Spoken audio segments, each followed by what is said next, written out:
What's up, everybody? Thanks for coming by. Episode 12 of this live stream series that we've been doing. Thanks again to Tim from Orfest for helping to put these on. Today's a pretty cool day because we have a legendary old school, truly old school band, ZAO, live on stream, coming to chat with us about the band and the history and all the good details that you want to know. So we've got today with us, we've got on the left in the gray hoodie is Scott, who does guitar and backing, and we've got Jeff in the glasses who does drums. What's up, guys? How you guys feeling? Feeling good. Thanks for coming by, man. You guys are probably, it's funny, earlier I said, thanks for making time to come out. You guys are probably pretty busy, and one of you was like, nah, man, we ain't really doing shit right now. No, I'm sitting in my house thinking about how soon I'm going to go to bed. That's pretty much it. Right.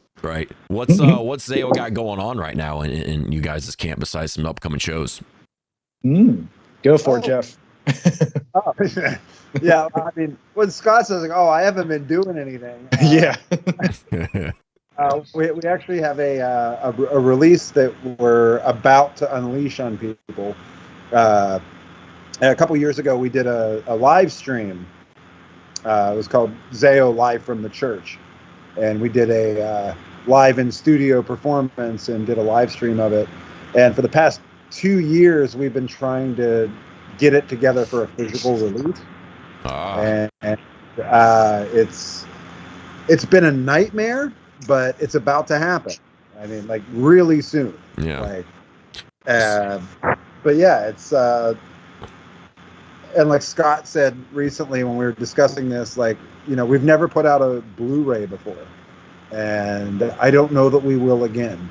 Scott's like, we're never doing a Blu-ray again. It's the worst. I can't believe it. Yeah, you guys had released a 2-disc document. Was it a live documentary, just like a live or a band documentary before? Yeah, that was there was like a documentary and then a bunch of live stuff. Now that was just DVD. The DVD aspect, if we were just putting on a DVD, that would have been fine. Yep. We had no idea how complicated it is to do a Blu-ray.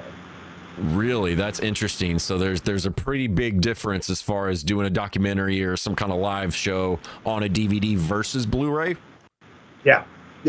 What are some specifics about that make it more difficult to do that? Because you think with the technology it would actually be easier, but yeah, that's what we thought too. Jeff will explain. Okay, so just a little bit of background. Like, so we our guitarist Russ, he does like a lot of like animation, like motion graphic stuff, and he's actually designed DVD menus in the past. So we're putting together this we're like, okay, we're going to do a DVD and a Blu-ray of this performance, and Ross is like, oh, I can design the menus, like, you know, like, and he's done menus before, so he spends all this time with these really nice animated like menus for the DVD and like how we want it to function and like how the chapters work, and like we have music videos on there and bonus content. He designs all this beautiful stuff. We send it off to the people that are authoring it, and the DVD was fine. And the Blu-ray, nothing was functioning correctly. It was like a disaster. But yeah, it was like glitching, and like the chapters weren't working, and nothing was lining up, and now the audio's out of sync with the video and all this stuff. And it turned out that like with Blu-ray, some of the functionality that people took for granted on DVDs, Blu-ray, even though visually it's better, like the Blu-ray visuals are better. It can handle better, you know, higher quality video. All the functionality of the discs was sacrificed in order to do that. And when the movie companies made the switch from DVD to Blu-ray, they basically said, well, we don't care about menus and stuff anymore. So everything became really basic. So if you're trying to do these fancy Blu-ray menus, it's an entire different workflow. And it took us like 3 months to figure out, working with the Blu-ray authors and them explaining the limitations of the Blu-ray, how to make it function properly. Interesting. we still just put it out like, oh, here it is on the Blu-ray, and you open it up, and there's just like a screen with text on it, and you. Yeah. But we wanted to do something more than that. And Russ did these great animations and stuff, and we did figure it out. But I never in a million years, I can't think of a media technology that when you made a step up, you actually lost functionality. Weird. Usually, like when the media companies are like, "Oh, here's this new format, it can do more than the prior format." Blu-ray's backwards; it can do less. And at least it looks better, right? Yeah. Like the Blu-ray looks great, but we're like nothing's functioning properly. Like the menus weren't working right. Like you would click on a chapter, you're like, "Oh, I want to watch the Ghost Psalm," and it would like stutter loading, and then the audio and visual were out of sync. And it was like, we can't release this. So yeah, we figured it out. But that reminds me of a I'm not sure if you guys have ever heard of a band called the Ocean Collective, but they have a live DVD that came out, I don't know, 2013, I don't know, probably sooner than that. Anyway, it was just on DVDs. It was about 2 or 3, maybe 4 discs. Right. And the menu was that. It had that really kind of cool, badass, moving, engaging, interactive menu. It wasn't Blu-ray, but now that you bring that up, it's kind of interesting because now it seems like you see less of that now, actually, with Blu-rays, and that might be part of the reason why it's such a pain in the ass to have interactive menus and Blu-ray discs that people just don't do it. It sounds like you'd have to hire a whole separate guy, a whole separate person just to do the menus of a Blu-ray DVD compared to if you were to just do the whole thing on just DVD. Well, yeah, that was the thing. Like Russ even told us, he's like, I can author a DVD. I've done it before. I know how to do it. Like the DVD functioned fine. It was when we got to the Blu-ray stage, and the guy, we had a separate guy that was hired that was doing both. So he knew, he was trying to line them up, and he kept telling us, he's like, this isn't going to work. And he kept, so we wanted to find that middle ground that what we did worked on both. We actually ended up figuring out a way to do it. It's kind of crazy because I went through my Blu-rays and I'm like looking, I'm like, yeah, people really haven't done it this way. Mm-hmm. We did find a workaround, but it took a long time. And that's kind of how we do stuff, is that we want it to be as good as it can be. Yeah. So we did kind of, in a lot of ways, we did kind of push what the Blu-ray could handle to be able to do what we wanted to do. We did have to compromise, but we found a way that it's not just a blank screen with text on it. Yeah, well, that's good. At least you managed to squeeze every last bit out of it, right? Yeah. Tim is in chat here. He says that he actually still has the DVD, not the Blu-ray one, but the original one. Tim says he still has that. The Lesser Lights of Heaven one, the extremely long-winded but awesome. Yeah, those are still out there. Yeah, that was the one where you guys hired the therapist and then talked about I'm just kidding. Snare drum. Yeah, figured out why we had the worst snare drum. Yeah, that DVD. Yeah. Actually, speaking of that, I love this story, but there's like 4 or 5 distinct awful snare drums that we were told by Mr. Steve Albini that there are 5 distinct awful, horrible snare drum sounds. There's not just one bad one. There's 5 of them. Oh, on that Saint Anger album? On Saint Anger, yeah. There's 5. So as in he blended 5 together, or was 5 different? No, there's 5 different ones throughout the album. It wasn't the same frying pan snare drum. Like, there's different tones that show up in different songs. Like, yeah. So they just didn't pick it once. And the ZAO fans will appreciate this because a lot of the diehards know about the Steve Albini on our Fear Is What Keeps Us Here making of Steve Albini goes through his rant about Saint Anger and the Some Kind of Monster. I was recently in the studio with Steve Albini again, and Metallica came up, and I got really excited. I'm like, he's going to do the Saint Anger rant again. And it turns out he's really into the making of the Black Album documentary now, because that's a whole other level of insanity. Really? Oh yeah, because and apparently the whole thing is like apparently Bob Rock in the making of the Black Album documentary does all these weird like psychological abuse tactics on Metallica to make them think that ideas they were second guessing were actually awesome. And Weird. it's yeah. I wonder how Wow. much of a role he played in, I guess, them quote unquote selling out, right? Going from something like Justice for All to that. I wonder how much of a role he actually played in that, or if that was something the band already decided they were going to do. Well, I think a little bit of both. Hmm. Yeah, Like, I'm convinced that They that hired band him and because of his production on Dr. Yep. Feelgood. Hmm. Like Metallica really liked how the Motley Crue Dr. Feelgood album sounded, and they're like, we want to sound like Motley Crue. That's why they hired Bob Rock. Interesting. Huh. Fun fact. Yep, Jake yep. Robinson in chat says he has Lesser Lights. Also, yeah, Lesser Lights is what it was called. Yep. Yeah. He made them use Drop D. Drop D. Yeah, our old but still very close friend Ryan Downey had a lot to do with that Lesser Lights of Heaven thing. I mean, he basically did all the work of, doing the interviews, all of like the editing, all that stuff. He killed himself doing that thing. It's pretty awesome. Yeah, be worth checking out. But yeah, to say that you guys have a long history is just a drastic understatement.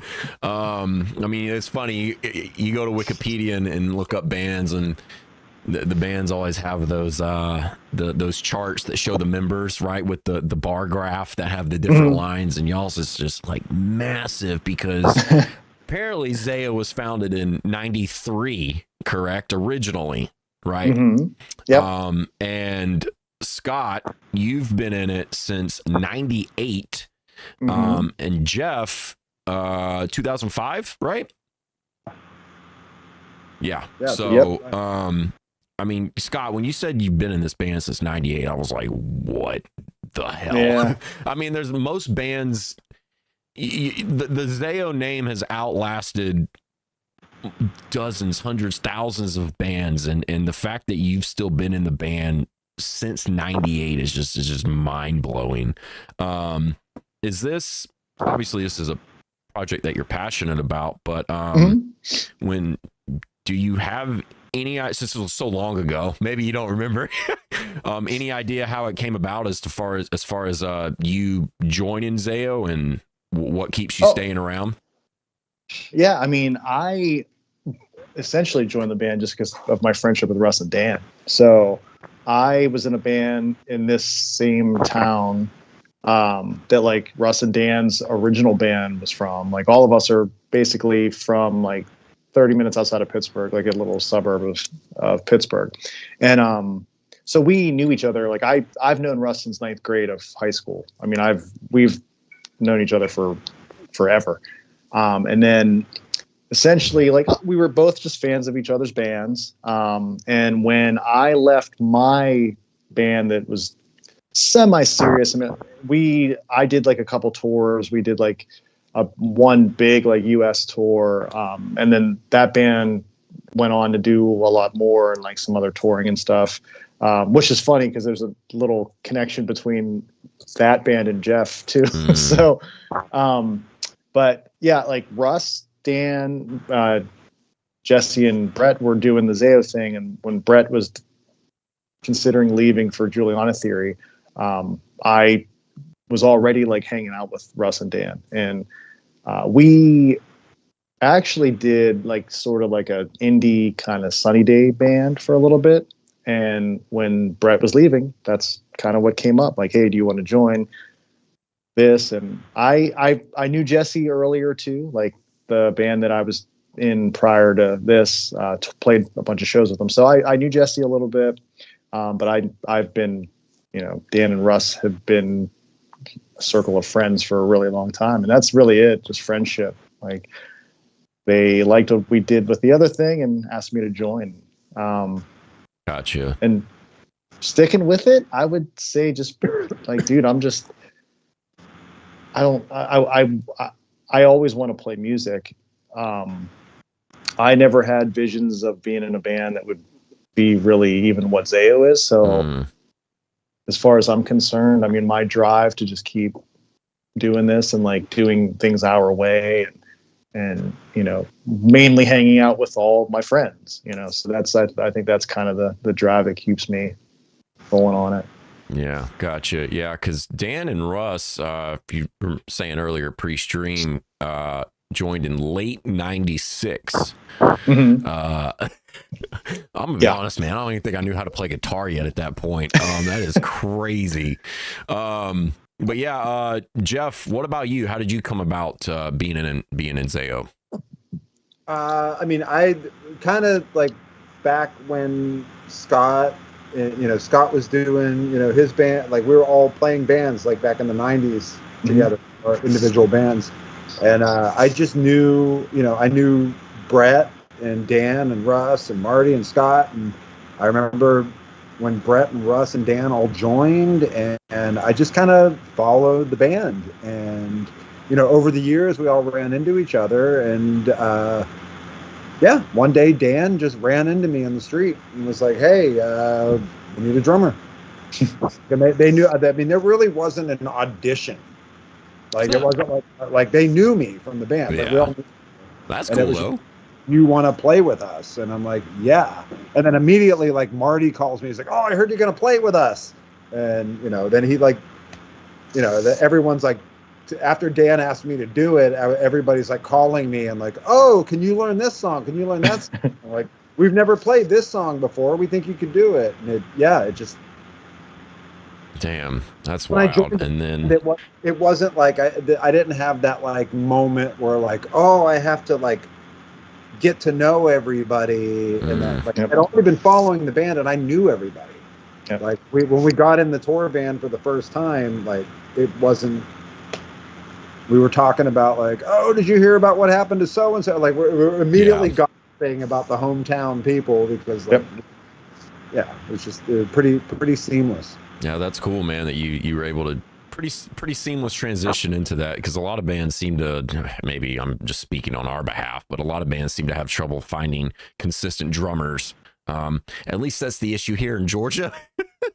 But so that's cool on you guys' part that it was pretty seamless for y'all, and it was just kind of, it seems like everybody was just already friends more or less to begin with, and then that's it. That's always been the case. Everybody that's ever come into ZAO at any point pretty much has been somebody that whoever was asking them to come in knew. Yeah, and that probably is one of the things that helps you guys to stick around in the same band for as long as you have. I mean, like I said, Scott here in the gray sweater has been 98. Jeff is in 2005. The guitarist joined in 96. Dan joined in 96. I mean, it's just, I mean, God, that's what? I can't even do the math on how many years that is. Yeah, my brain's so all many years, fried. You can't count that far, right? It's it is. But like, I mean, I think really what sums it all up is the friendship thing. Like, you know, a ton of bands, I mean, people talk about and say the same thing over and over. But I mean, when you get in a band with somebody that's going to be doing this amount of, I mean, now we've definitely lessened our touring, but I mean, when Jeff joined, we were doing a good like 5, 6, 7 months, you know, so you're marrying that person. You're going to be with that person as much as you would be with your family. I mean, so I think we lucked out because, like Jeff said, everybody in the band was already like family. So it really just felt there wasn't any like weird, awkward phase of like learning how people act or whatever. I mean, of course, there's like the little things that all of us do that nobody knew about, like idiosyncrasies that we do at home and they do them on tour. But, you know, and that we kind of hold that vibe with all of the things we do, like kind of expounding on what Jeff said, you know, people that do our art, you know, are usually through people that we, like our merch company, Holy Mountain. Like I met the guy that runs that, Danny, back when I was in my band before ZAO. So like, you know, there's everybody we work with, like the guy that has done the records for the last couple of years, the studio owner that we've done the records with, everybody, like our sound guy, our merch guy, like we keep it in a way that there's some sort of like friendship there. So like it helps you kind of, I think, there's a camaraderie, and because a lot of the time when you're on tour, it's tough. People get upset, but like when you have that base friendship and that base respect for each other, you get through a lot of things that are tough, and you get on the other side because you don't want to come home and not see. Like when Jeff lived in Pittsburgh, it'd be a little different, but like he's a little further away now. But like I hang out with everybody when we're home too. So yeah. No, it's pretty special thing.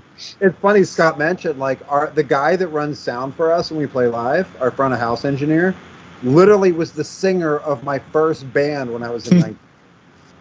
Yeah. Yeah, so you guys just kept it close. Every aspect of the band, it's like it's family, it's people we know, it's friends. Like that's always now we run into situations where we don't know anyone that can do something we want to do. Mm-hmm. But we always ask friends of ours, do you have anyone to recommend? Yeah. Everyone we ever work with in anything, it comes from a recommendation or somebody we've known. We're very loyal in the sense that we try to stick to the close-knit family circle first in everything we do. That's cool. That's awesome. And that's probably a reason why you guys have stuck together for as long as you have. Capra in the chat says Scott looks good for being 65.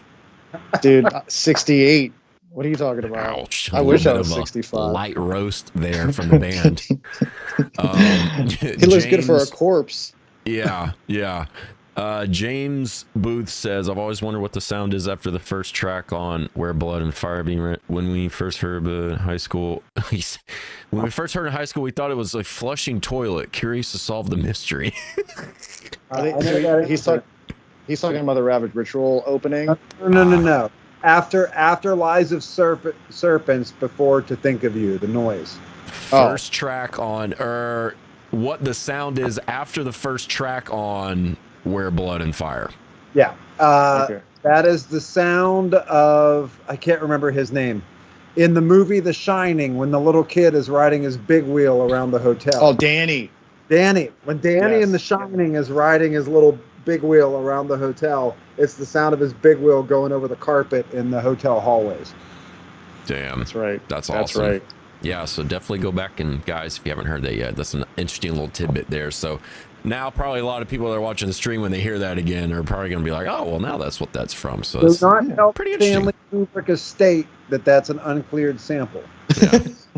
Back then, nobody cared. Yeah. But then again, that have to sue Capitol Records. Go for it. Yeah. That's what's cool about doing these streams, though, is we usually find little tidbits like that when we interview bands that you can't Google and you can't look up on Wikipedia. Like you guys' Wikipedia is long and has a lot of stuff in it, but we might not have ever found out that from it, that specific detail, right? What that one sample in the song comes from and what it's sampled from some movie, et cetera, et cetera. So that's pretty cool.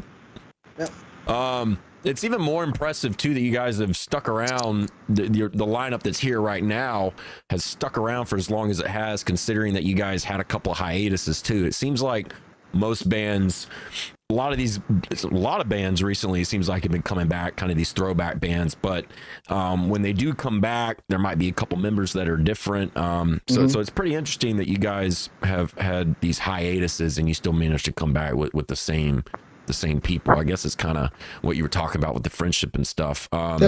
When you guys originally, it looks like you had your first hiatus was around 2006 for a couple years or so, but you had a big one where you didn't release an album for about 15 or 16 years.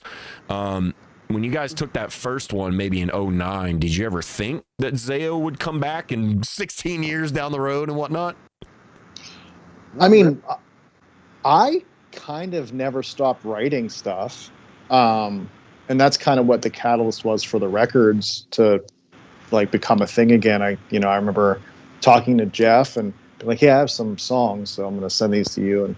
And I think the way we should have handled it, I think about this a lot, man. Like back then when you were a full touring band, right? Because ZAO was, from 2000 to like 2006 when we took that first hiatus. I mean, ZAO was like a full-fledged 4 to 7 month out of the year touring band. When you get into that machine, you can't see outside of it that like a band can pull back some of that touring and still exist. So once you get to a point where like the touring becomes something that like you can't get all 5 people like on board with, because I think that's the hardest thing about being in a band. Isn't like everything's, there's hard things about all of it, but just being on the road away from your like home comforts and stuff, and it's like the whatever 22 hours of the day that you're not actually doing band things, right? So that's, I think, what grates on people. But we never thought that the band could exist and have any kind of impact without being a touring band. So if you only toured like a month and a half or something out of the year, or 2 months out of the year, that didn't really seem like a feasible thing to do. Like, how can you keep it together and make people even care if you're only touring that much? And it's not till like recently when we started back up. And I mean, we're seeing a lot of bands starting to do that. Like there's bands that like you recognize, like you don't have to make this like your full-time thing. You can still be impactful and do fun stuff and go out a little less and like still work. I mean, we work harder now, I think, on what the band is than we did back then, but we were just out on tour a lot more. So yeah, I think what happened was, what we should have done was just like, instead of like call it like a break, it wasn't like a break, like a big thing. And we just waited for the right time for everybody to be able to get back on the same page. And we recognized as a band, well, we can do this and we can make it real. And even if we only do a small amount of touring, we can still do it and make it cool and make it, which I think helps when you do the releases that we do. With Jeff, all the work that Jeff and we try to do with releasing things all the time, having our own label and doing all that kind of thing, I think helps keep us in kind of the consciousness too. So long-winded answer, sorry. No, that's what we're here for. It's weird too, because like the thing is, the most in danger the band ever was of never existing again was between 2006 and 2009. Yep. Those 3 But years. even though that was a 3-year gap, that was the closest I think the band ever came to officially breaking up. Interesting. Even though 2009 to 2014 or 2015 was a bigger gap, in that gap, we were actively trying to figure out what our infrastructure was going to be, how we were going to run the band, how we were going to record. To the public, that was a longer delay, but in the background, we were plotting and talking and planning and writing and preparing stuff. 2006 to 2009, the band was dead in the water. So that each other, we weren't.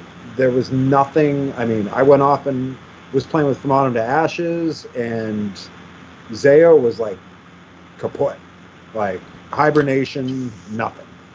So would the reason why that 3-year was the potentially the worst, or you said the potential for ZAO to never come back, is that just because you guys maybe weren't creating or writing, you weren't grinding out as much as you were during the longer hiatus? Is that to sum that up? I would say that it was that whole span of time from 2000 to 2006 where like there was all that just drama and all that. There was so much that happened in that time frame. And we were literally just grinding and grinding and grinding. And we got to the point in 2006 where like, Jeff literally just joins the band in 2005. Things are going okay. Russ decides to leave. Things kind of get a little weird from that, but not too bad. And I think we, unfairly, like me and Dan, because of the years of that prior, were like, I don't know if I can do this anymore. And not really like recognizing what that meant. You know what I mean? Like, because there's something like when you have something like this that you've worked really, really hard for, that has enough of a base following that like can be a legitimate thing for you. Because like, dude, we've all been in bands where like 100 people pay attention, but like it's really rare to have, even as small as ZAO's fan base is, like it's still like really, really hard to get even that size fan base. So it's like you don't recognize this like gold mine you kind of have, not financial gold mine, but like just like this thing that you have that's like super special. So, you know, I think me and Dan both got kind of burnt. It wasn't until later too, like you don't even recognize this stuff, man. It's so weird. But like we left like Jeff in the lurch. Like I kind of like, we stopped and we just didn't talk to each other. And it was like, there was nothing personally that, I think it was just that we were so burnt out, and I didn't even like, almost like sort of narcissistic. Like I just want to be done. And it's really unfair to Jeff with that whole time frame. But yeah, it's really hard to explain, but you know, you kind of like come back from that, you revitalize yourself, you realize how much this thing means to you and how important it really is and how special that the thing it is, like that you've built is. And, you know, luckily we were able to kind of get it back on some sort of track. And it took a long time to get it back on track, but yeah, I'm thankful that we were able to do that. But it was, between 6 and 9, there was just nothing. Yeah. Well, if you guys can survive both of those hiatuses and come back, then hey, I mean, ZAO's going to be forever right at this point. Yeah. And there was after 2006, there was technically no record contract. So even if we decided we wanted to make a record, we had to look for a new label. And everybody was at that point where they're like, we don't want to tour 6 months out of the year.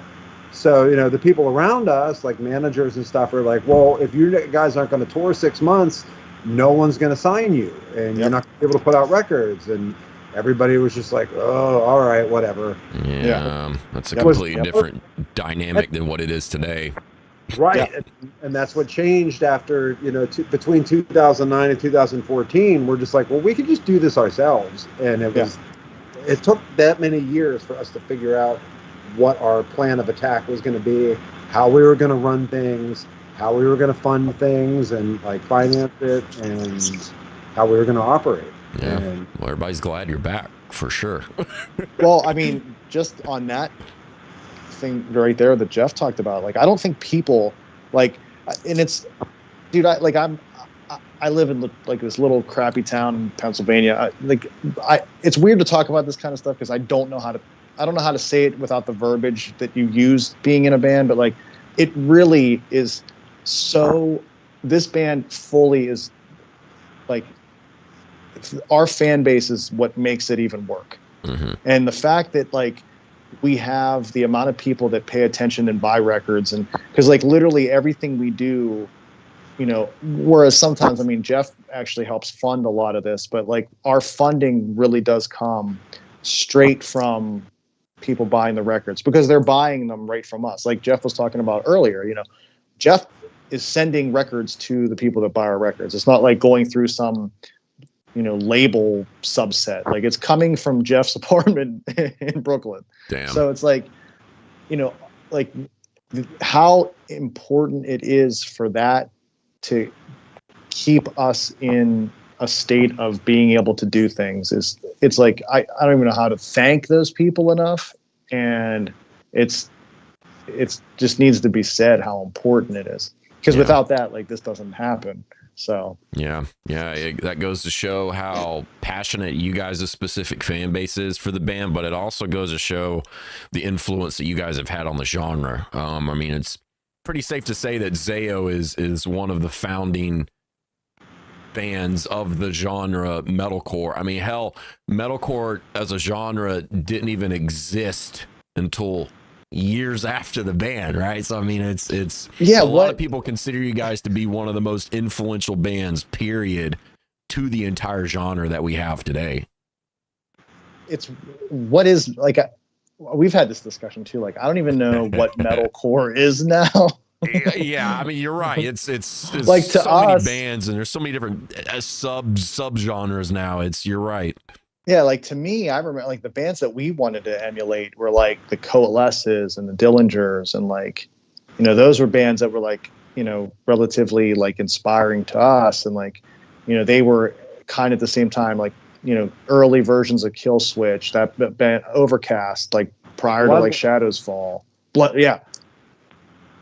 All like there were a ton of bands that like were around that we like totally looked up to and were inspired by. But that's like a different thing, because like metalcore to a lot of people is like the, it's different. Like it's, I don't even know what people consider it now. Like, yeah, for sure. Let's get a couple of comments here in chat real quick. Haven't forgot about you guys in chat, so please, we're gonna get to your questions. Ethan wants to know favorite band you guys have toured with that influenced your own sound.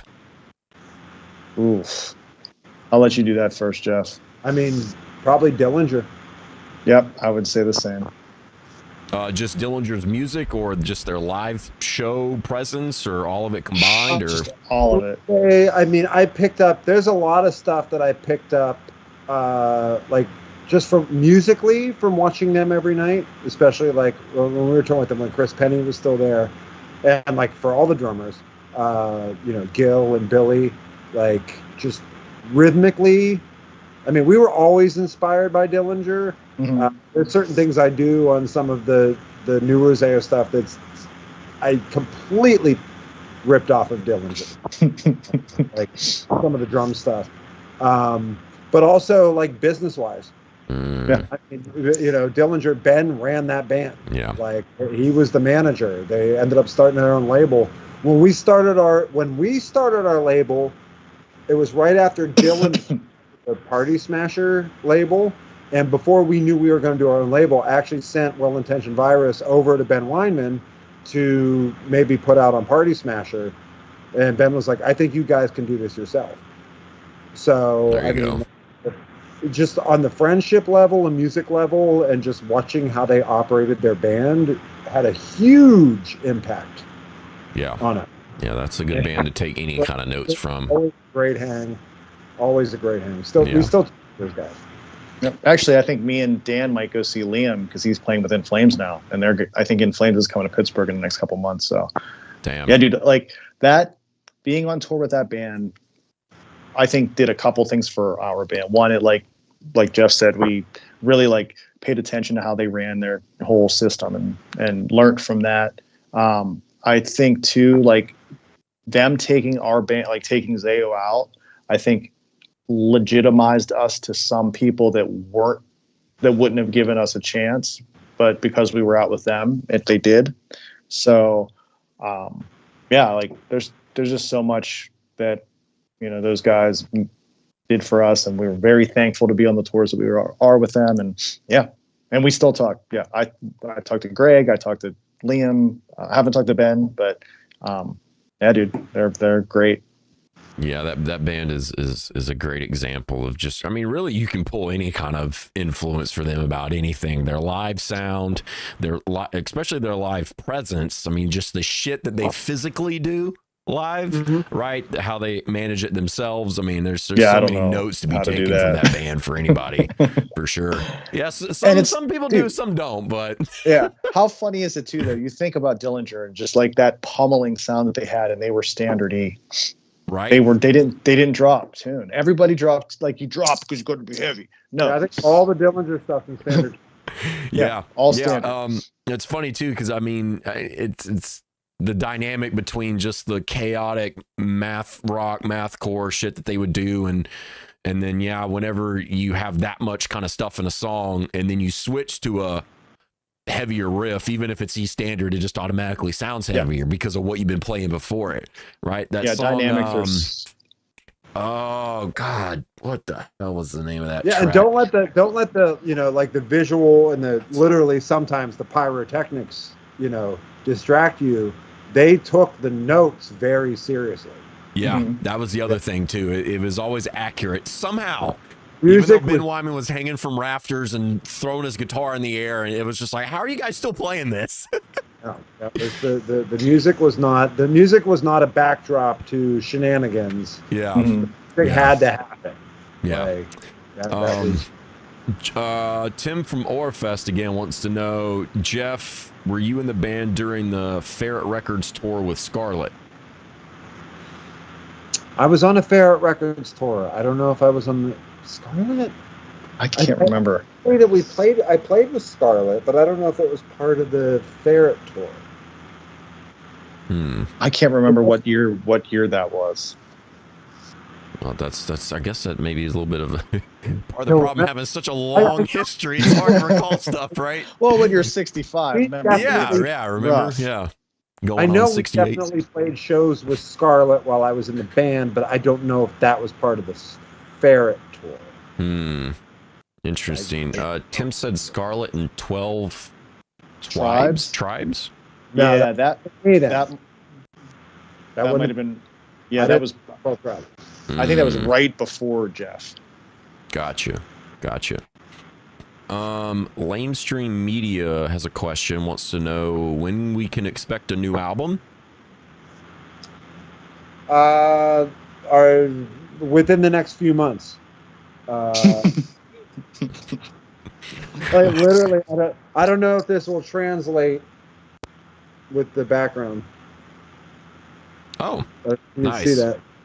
Is this the Blu-ray that was hell to make? This is the VHS copy. Oh, gotcha. That's badass. Literally, it's a VHS. That's wild. That's so cool to see.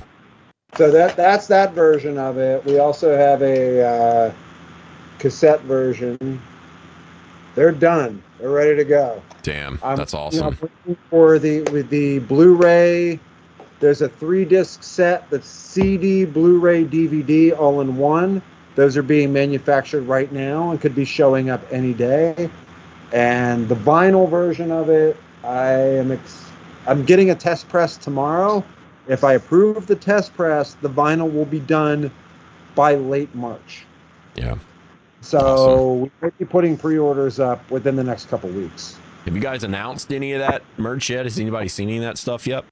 People have seen the VHS and cassettes. Yeah, this is a couple years ago. We did a live stream. That was the live stream performance we did called Live from the Church. We recorded and filmed it live in the studio, and we're putting out the audio and video component of that. Nice. Hell yeah. So, if the ZAO oldies and new stuff. It's technically a live album, but it's not really a live album because it's not in a club with like people cheering.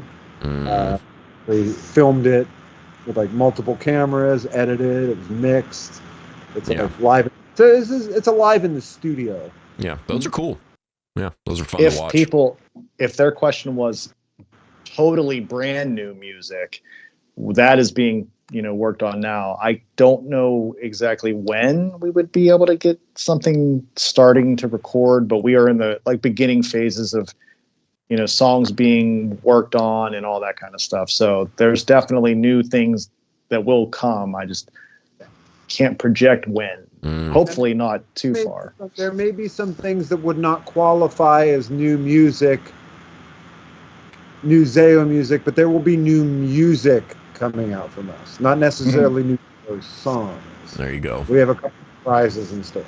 So without letting much of that out. Yeah. Yeah, for sure. Can't tell too much, right?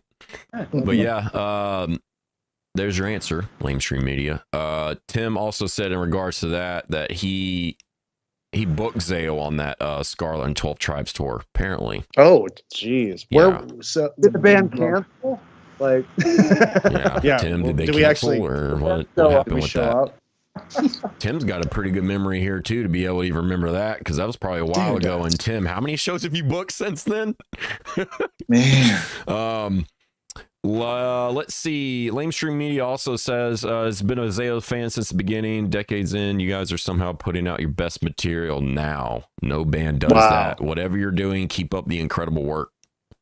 It's because I'm 65 and I don't have much longer, so I'm trying to get it all. 68, you gotta hurry up and get it out before time's up. Jake wants to know. He came in streaming a little late. Wants to know was there a release day for Church announced? Not officially. This spring. It's going to be out this spring. Gotcha. Samuel wants to know We'll ever hear anything from Parade of Chaos Live? It's my favorite ZAO. We played Summer Parade. Mhm.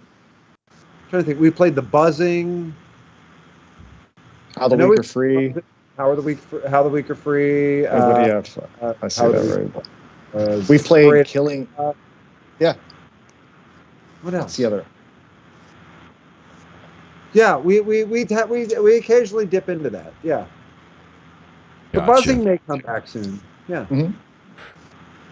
Let's see what else we got here. Joseph loves the VHS. Every day I see a ZAO update, I'm like, where's the church? So are we. Yeah. Yeah, trust me. David says, so much love for you guys. Thanks for pressing on always.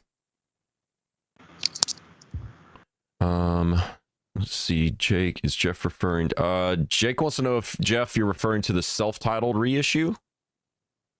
That is a separate thing, but yes. Yeah, it's a separate thing, but that will, I mean, I can't promise that for this year because it's not totally up to us. Mm-hmm. But I did speak to the guys at Unoriginal Vinyl that have more of an idea, and they definitely said it's in the pipeline, and we do have a special surprise for the self-titled vinyl. Nice. Like we have plans for that. It's happening, and there will be a special surprise involved with that. Yeah, there you go. There it is. You heard it first. Tim also said in regards to that tour we were talking about, he said it was at the Jinx back in around 2004. Misery Signals was also on that, apparently. Where was it? Was the Jinx? What town? Or what area? Tim? Was it? Do you know? Was it Savannah area? YouTube chat takes a few seconds, so he'll Yeah. eventually get back to us. But yeah, he said Jinx, the Jinx in 2004, Misery Signals. God, I haven't heard that band name in a while.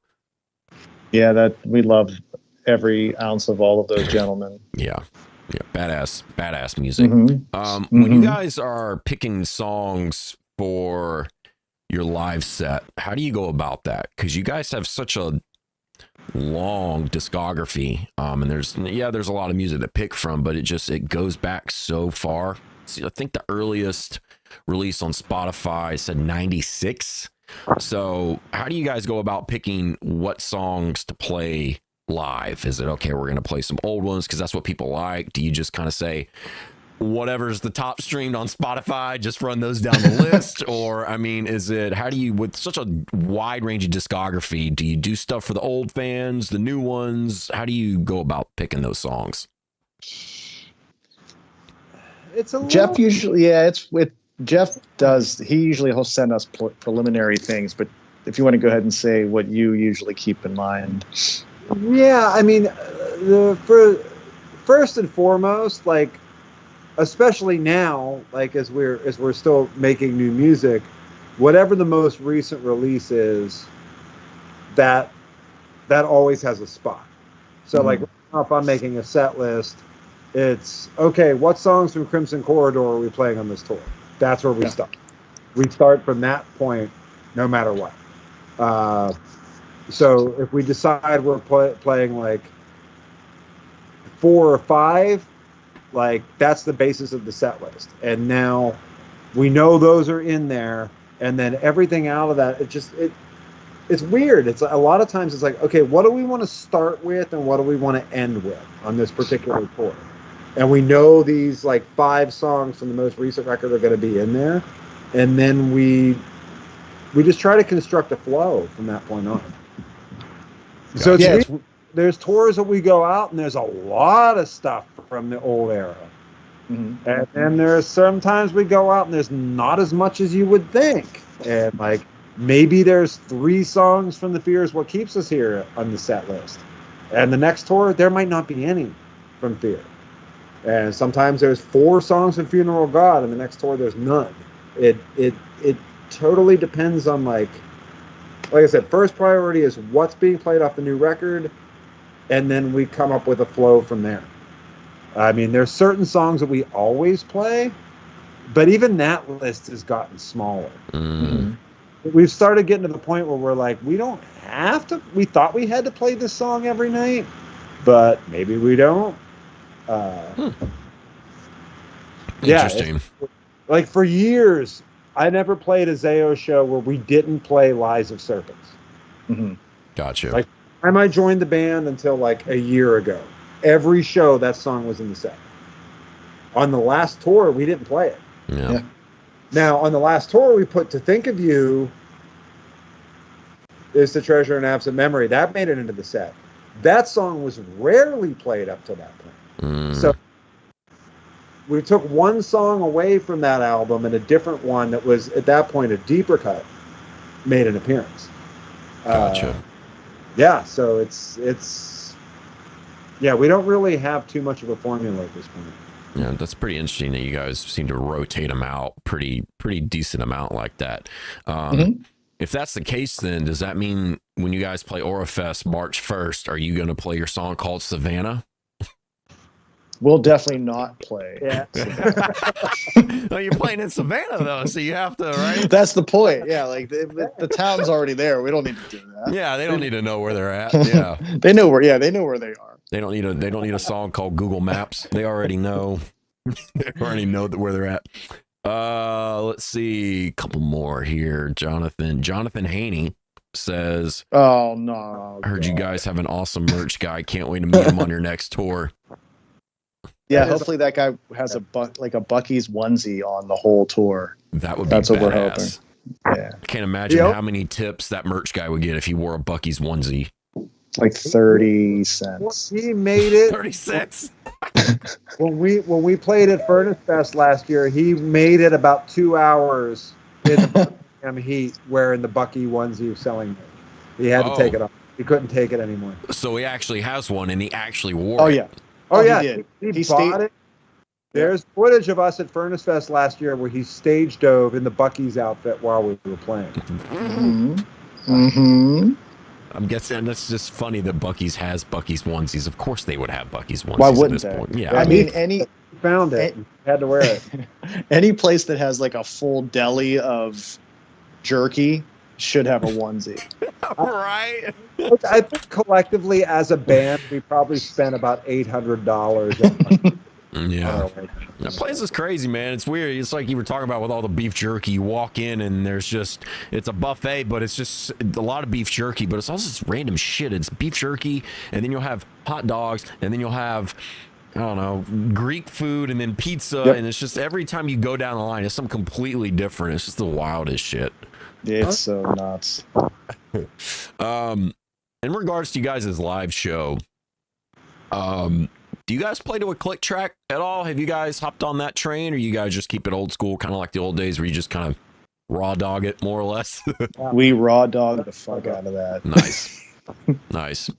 Have you guys ever played to click tracks before? You just the whole time No, not live. That's cool. Not live. You guys just prefer to keep it that kind of old school setup? Yeah, it's just, I mean, Jeff's timing's like ridiculous. So like, I never feel like there's a necessary reason for it. And I think all of us just enjoy the aspect of it. Like, it could fall apart or it could be the best thing ever. And I don't want anything to, like, I don't need to follow anything. Like, we'll just go for it. There's just one more thing to break. Yeah. So who cares?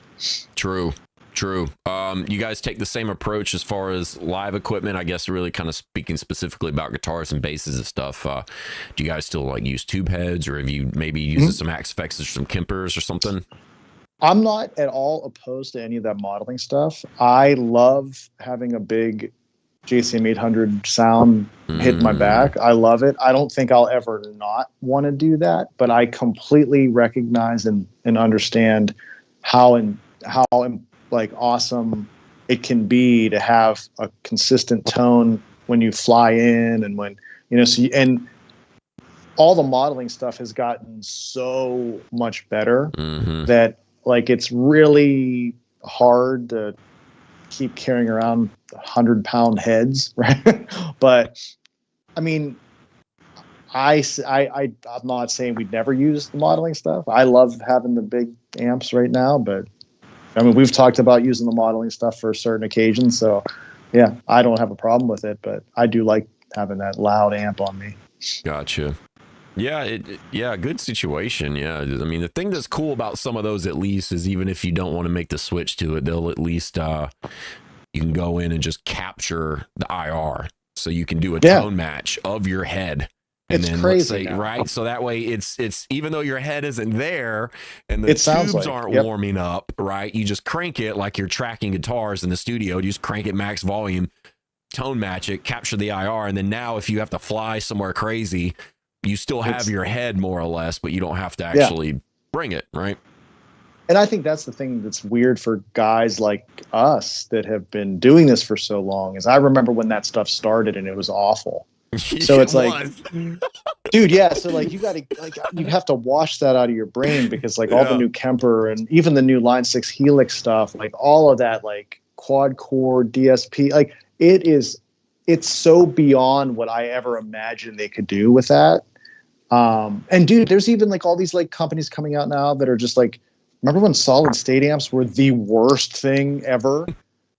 Dude, like you can buy like these little, like, what is it, the quilters? Those things sound insane. They're awesome. They're like tiny and they're loud and sound good. And so yeah, I definitely don't have that like never use that stuff vibe. But yeah, I mean I'm blown away by a lot of it. Yeah. Yeah, Capper says, this is funny, JCM 800 forever until it randomly doesn't work. Yeah, that's how they usually go. Luckily, I have a dude in town that can fix mine, but when it goes out on tour, like, yeah, you're a little bit up the creek. Yeah, those heads do sound really good, though. I do front of house gigs sometimes, and we were doing a thing at Six Flags. There was a Fright Fest. It was a AC/DC cover band and tribute band. I mean, they killed it. They sounded great, but specifically the guitar player, I mean, all he had was Marshall cab, a true JCM 800, and he just plugged a Gibson SG straight into it. I mean, he didn't have any pedals. That's all you need. And it's just the tone coming out of it immediately was just already great. It's like, that's all you need. I don't even think he could tell you about the knobs and shit. He's like, I don't know, it just sounds good. So that's definitely a perk for sure. That's definitely a plus to doing the tube route and kind of that more hands-on kind of thing is the especially the Axe Effects. The Kemper doesn't have as much of a learning curve, but especially the Axe Effects, it's like you don't know what you're looking at. You're like, what the hell is going on right now? Oh, dude, that's when like what you were just talking about with the like the sound capturing with all that stuff. I mean, like when you talk about it, it like hurts my head because I don't get it. And then like, but like if I have it in front of me, like I'll be able to do it. But I'm just like, how does this even do this shit? Yeah, it's weird, man. Yeah, I mean, it's pretty much the same thing like in a digital audio workstation where you can run something through and capture the EQs from it. You can just do that in the Axe Effects. So, and we're actually we're gonna experiment with that for us with our bassist, because our bassist has an original block 5150. And I use the Axe Effects Live. So what I'm going to do is I'm going to bring that thing over. I'm going to crank it full volume, get the tubes warm, capture the IR, and then just use that instead of the Axe Effects amp. So I'll actually have his. You'll have you'll have the. Yeah. I had one of those. I had two 5150s because that's all I used to use before I got my 800. And I sold my favorite 5150 to Ken Susi, and he still has it. And he tells me all the time, if you want it, just give me a call. Damn. Yeah, he still has that 5150, the block letter one. Has he used that live or on any records or anything? I mean, I know he's done the sound capture with it. I don't know if he's ever used it on records or not. Because that dude, he has so much crazy gear. Oh, really? But I was so happy that it went to a good home. So yeah, it was using. I think he uses a Kemper, if I remember correctly. Yeah, he does a lot of the modeling stuff. I know he was doing this new amp the Rev company, like where you have like a normal tube head that does your power section, and there's these little preamps that you can move in and out and like change them. He was using that, but I don't know what he's doing now. Gotcha. And he was a Marshall guy. Like I think all of us are Marshall guys deep down. Gotcha. What about you, man? You got any thing you want to talk about with drums, like your current setup or how your setup might have changed on drums over the years or anything? I mean, I've always kept it pretty bare bones. Like I've been like I've been playing a 4-piece kit for ages. I've been gradually expanding things out. Like I've added some I've been taking some splash cymbals and stuff out with ZAO recently. Yeah. I'm actually about to put an order in for 2 more toms for my kit. Nice. You're gonna use one of those little really small, like 8 or 9 inch bells that you always used to hear in 2005, 2006. Some of those.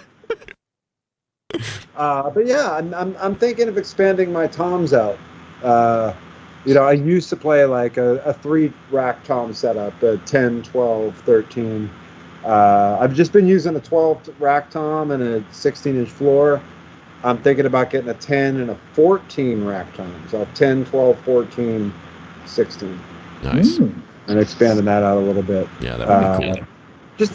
I feel like I'm still comfortable behind a 4-piece kit, but I've done a couple of recording sessions recently where I've added rack toms up top, which is how I started. Like one of my first kits back in the day, I had 3 rack toms up top, and there was that period of time where everybody was going 4-piece kit, the grunge era and all that stuff, and I kind of stuck with that. Gotcha. I'm kind of vibing on having more tom voicing options. I like it. Yeah. Hey, before you know, And you'll be I've Neil been Peart. working the electronics in too. So Yeah. Yeah, we'll see. Not so much. We'll see Jeff at some point. He'll just have Neil Peart set up, and he'll just be able to do a tom fill for 30 seconds straight. But yeah, well, cool. If you guys don't have anything else you want to chat about or anything, if you do want to take a quick second here before we wrap up, and anything you want to say, kind of parting words, maybe plug something, say something to the fans before we kick the stream out. Forward to coming back to RFest again. Yeah, we didn't even we did a little bit, but yeah, we're super excited to do it again. We're so happy to be asked, and we can't wait to get down there. So cool. Well, all right, guys. Well, we'll go ahead and wrap it up here, man. I appreciate everybody. Appreciate you guys, first off, coming out, hanging out, chatting with us. Gave us a lot of really cool pieces of information about ZAO that a lot of us might not have known before, even if we've studied the Wikipedia. Still got some interesting nuggets there about especially the Blu-ray debacle. That one's pretty interesting. Oh, dude. Never in a million years would I have thought that. Yeah, for sure. We got one last question here. Jonathan Haney wants to know, how do you feel about Scorpions, and how would you classify their incredible sound? Scorpions are the one band that falls under that classic rock. I cannot hang with the Scorpions. They're officially what I refer to as shit rock, and not even butt rock, just straight to shit rock. Well, shit rock is something that we've discussed in the van a lot. It's a distinct style, and calling it shit rock is not an insult. No, yeah. It's a specific type of thing. I'm just going to give you a couple shit rock bands for an example. Bachman Turner Overdrive, Foreigner, Boston. What was it? There was another one that was a big one. Was REO Speedwagon shit rock? REO Speedwagon is shit. Shit rock. It's kind of like it's not what you would refer to as like classic rock. Like it's not like Zeppelin, Sabbath, Stones. That's not shit rock. Shit rock is a very distinct thing. Like I said, Foreigner, Boston, Bad Company, Bachman Turner Overdrive. Like you kind of get the vibe. What about Styx? Is Styx a shit rock band? Styx can be a shit rock band. Certain songs are very shit rock. Sometimes they veer into soft prog. Come Sit Play is soft prog. Renegade is shit rock. Yes. And is shit rock. Basically, Tommy Shaw songs are shit rock. Dennis Young songs are soft prog. Gotcha. All right. Well, it's worth looking into a little bit more. Terrible. I can't have. Scorpions. Next time any of us hear any of those songs by any of those bands, we're gonna think about you calling it shit rock. Oh yeah, this is that shit rock song. I like a lot of shit rock. Like I'm totally down. I will defend Foreigner, like early Foreigner till the end of time. Gotcha. Great band, Cool. but it's shit rock. Like, Yeah. Well, there's a new genre we just learned about today too. So very productive stream. But yeah, guys, I appreciate y'all coming out so much, man. And Tim, thank you also for helping to put these on. Yes, thank you. And get this one going with these legends here. If you guys don't mind, while we end the stream, if you guys will go ahead and hang out for a second, we can chat post interview. But yeah, thanks everybody who came by chat. Jonathan, Jake, Joseph, Capra, Tim, thank you guys so much. There's links in the YouTube video where you can grab ZAO merch, listen to their songs on Spotify, and follow them on Instagram. There's also a ticket link for Orafest day 1 in the description. So if you haven't got tickets for that yet, please go do it now. But yeah, thank you guys so much for coming and hanging out with us, man. And we'll see you next time. Our pleasure.